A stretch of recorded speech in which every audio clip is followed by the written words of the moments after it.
अस्सलाम वालेकुम। Azad Jammu Kashmir text book board की जानिब से मैं मोहम्मद उस्मान जंजुआ एक मरतबा फिर एक नए मौजू के साथ आपकी खिदमत में हाज़िर हूँ। आज हम जिस मौजू पर गुफ्तगू करेंगे उसका उन्वान है मद्रास के मुकाम पर अंग्रेज़ों को मिलने वाली शिकस्त और सुल्तान हैदर अली की कामयाबी। इस मौजू को समझने के लिए अजीज़ तुलबा व तालिबात हमें इस मौजू के पस मंज़र में जाना होगा।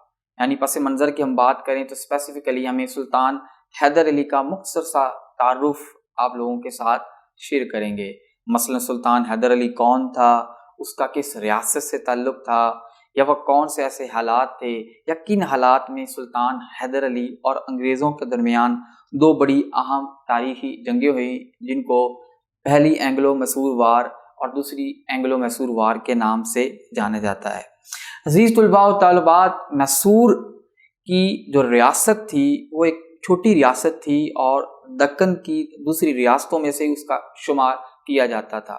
सुल्तान हैदर अली इस रियासत का सरबराह था। इक़्तिदार संभालते ही सुल्तान हैदर अली ने इसको सियासी एतबार से, फ़ौजी एतबार से और दिफाई एतबार से बहुत मजबूत बना दिया था एज़ कम्पेयर टू जो दूसरी रियासतें थीं, दक्कनी रियासतें थीं, उनके मुकाबले में ये रियासत बहुत पावरफुल जो है बन चुकी थी, दिफाई एतबार से, फ़ौजी एतबार से और सियासी एतबार से।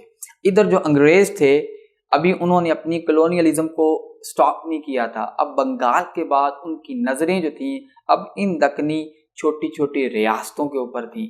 वो इनको भी अपनी कॉलोनी का हिस्सा बनाना चाहते थे, वो इनको भी कंट्रोल करना चाहते थे। मगर अनफॉर्चुनेटली अगेन उनके रास्ते में जो सबसे बड़ी जो रुकावट थी वो था मैसूर का सुल्तान हैदर अली। बहुत पावरफुल था, उसने अपनी आर्मी को बहुत जदीद बुनियादों पे खड़ा कर लिया था, इस पोजीशन में था कि वो इनके साथ जंग कर सकता था।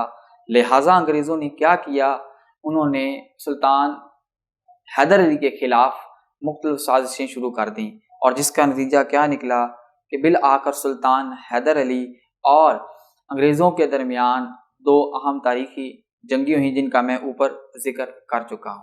सो अजीज़ तुलबा तालिबात, ये था मुख्तसर सा पस मंज़र। अगली वीडियो में हम पहली एंग्लो मैसूर वार और हैदर अली की उसमें कामयाबी के हवाले से जिक्र करेंगे। तब तक के लिए अल्लाह हाफ़िज़।